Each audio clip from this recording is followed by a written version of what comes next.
As you guys know, Lauren Southern is a white nationalist, and she actually decided to go to South Africa. I think she's doing some kind of a documentary, and she went on Andy Worski's show. I think it's called Worski Live, if I'm not mistaken.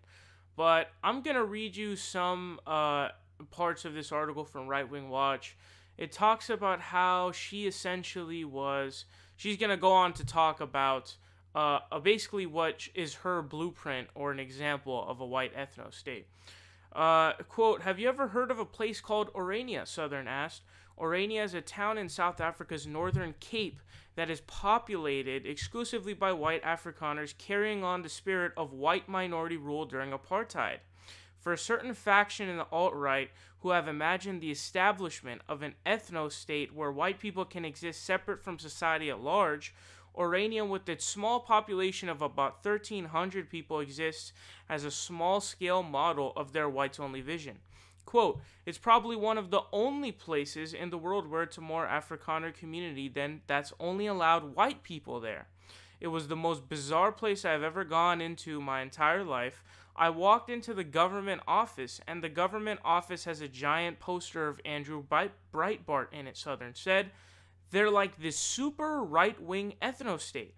Goes on to say, after continuing to remark about how weird the town was, Southern later sarcastically said that, quote, the reason Orania is so controversial in the documentary is just because the facts about it are really upsetting, and she goes on to talk about the crime rate there. But there's massive ironies of this. First of all, having a town that can have only white people by its very nature of having a black person, let's hypothetically say a black person comes up and says, you know, I want to live here, and you say no, that's a clearly racist policy, just flat out front, right? Very clearly discriminatory, very obvious, right? Just right up front. But one of the biggest ironies, there's a multitude of things here. First of all, the town is small as fuck. It's 1,300 people.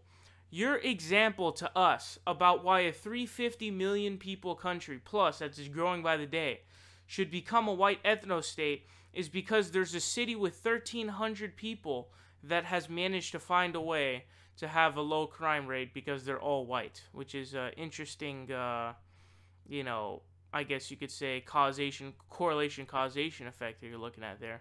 But the biggest irony and the biggest, you know, shitty thing about this is essentially just an offshoot of apartheid South Africa. The person who founded this city purchased this, I guess, as a company, and it was founded by somebody who was an architect of the apartheid South Africa. Apartheid South Africa, which was a completely just racist country because they had separate laws based on race. And so what you have here is your example. Not only is this shitty small-ass town that's 1,300 people, that's, you know, as a country, as a city, I should say, it has racist discriminatory laws because if a black person comes up and says, I want to live in the city, you're going to say no, that's a racial discriminatory practice, right? So just off the face. But this is an offshoot of apartheid South Africa. Basically, these people, and they you know, she interviewed people who were there, or not her, sorry. A BBC crew went in, and one of their reporters reviewed people, and they said, yeah, I mean, like, this is supposed to be the offshoot of apartheid. These are the people who don't want to live with African Americans. Not African Americans, black people. They're not Americans.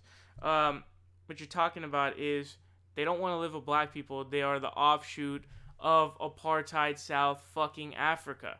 So your greatest example you can give us of an ethno-state is a city with 1,300 people and one that is literally an offshoot of South African apartheid. That is probably the most embarrassing proposition example I've ever heard in my entire life. Nobody's buying your shit. Nobody's buying your shit. I want to repeat this. An ethno-state is fucking stupid. It's unrealistic because it's going to have to use massive means of violence to get people out. But it's racist because you're implying that, you know, certain races cause problems, which is just wrong. And nobody gives a fuck about your idea. I don't know how else to put it, but you're a fucking loser, and fuck you.